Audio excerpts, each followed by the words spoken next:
here we're going to look at another application problem. This is one where they just tell us 2 points.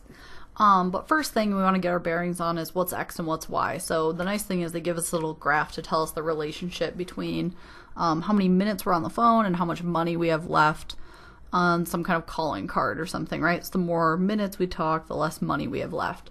So they say the remaining credit after 27 minutes. So first thing, we figured out this is x and the remaining credit is y.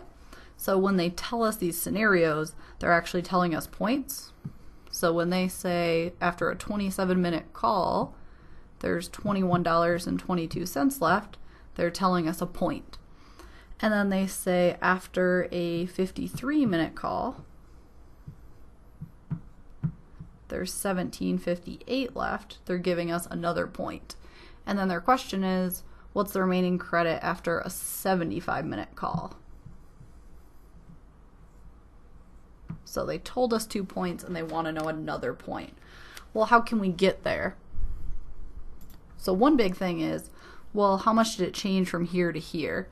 And so if I'm thinking about this, and it ends up just being like slope, we're saying what's the rate of change, but think about what's happening. We're saying, well, how many minutes is the difference between this one and this one? So if 27 minutes left you with this much money and 53 minutes left you with this much, this is 26 minutes of difference. And then how much less money did it cost you? So it looks like if I subtract these, $3.64.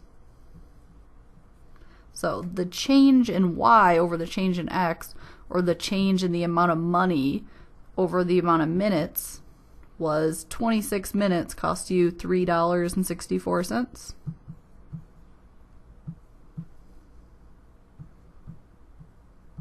Why is that useful? Well, if I actually divide that out, I get 14 cents. So what's that telling me is that every 1 minute costs 14 cents. Why is that useful?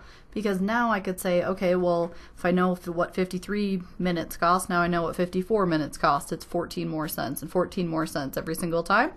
And so to figure out this one that they want with 75, I just need to think, okay, well, how far is 75 from 53? So 75 from 53 means I talked plus 22 minutes. And so what's the additional cost? Since it's 14 cents a minute, it's 14 times the 22 minutes. So 14 cents times 22 minutes is $3.08. So talking another 22 minutes cost me $3.08. I could just go from either one of these points since I started with the 53 one.